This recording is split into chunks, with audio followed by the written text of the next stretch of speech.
Located about 6.5 kilometers south of Singapore, St. John's Island, together with the nearby Lazarus Island, Hussu Island, Sisters Island, are known as the Singapore's Southern Islands. The only way to get there is by ferry from the Marina South Pier. It is a 30-minute boat ride which travels in a loop between the pier, St. John's Island, and the Hussu Island. Long before St. John's Island was developed as a holiday campsite in the 1970s, it was called Tijiangshan, or Mount Tijiang, because of a hill in the center of the island. The name Tijiang was derived from the island's Malay name, Pulau Sekijang Bandara, or deer flag, as Tijiang sounded like Sekijang. The significance of St. John's Island began long before Singapore became a developed country. In fact, Sir Stamford Raffles anchored off St. John's Island on 28 February 1819, before heading to the mainland the next day to meet with the Malay chief of Singapore.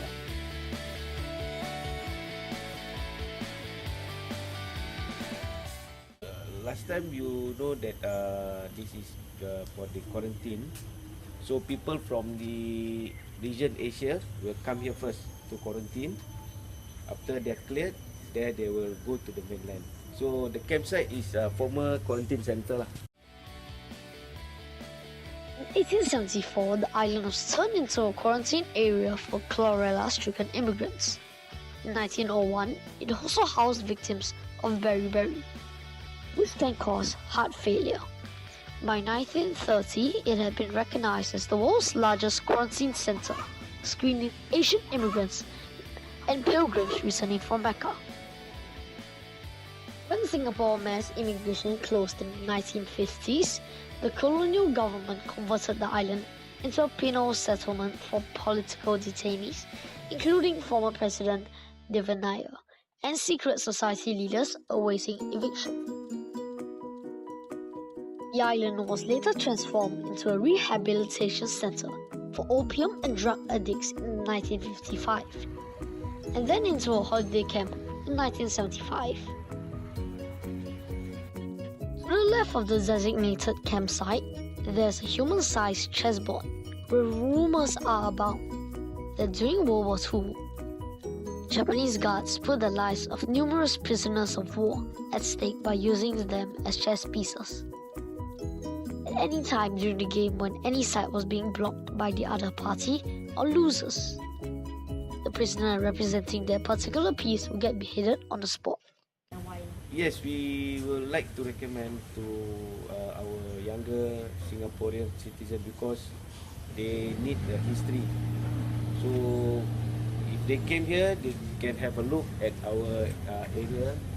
So they can have a picnic, they can have a campsite, they can go everywhere to explore the island.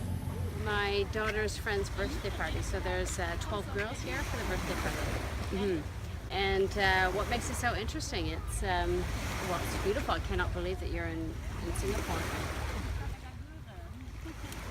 Not much, unfortunately.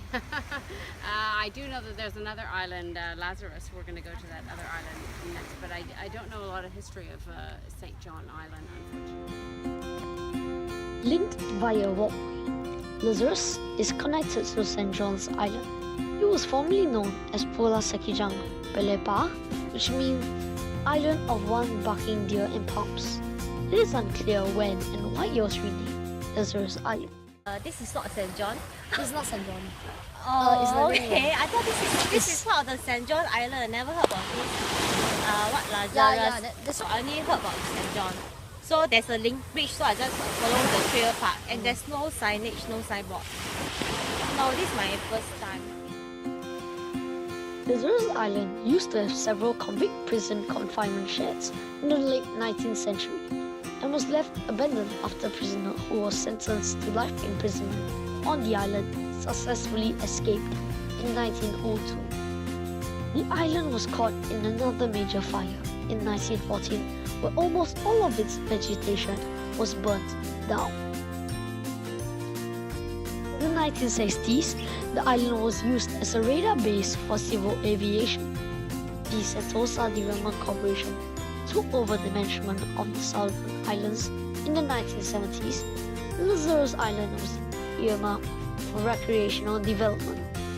However, the plan did not materialize and it remains as one of Singapore's unspoiled beaches, little known to Singaporeans.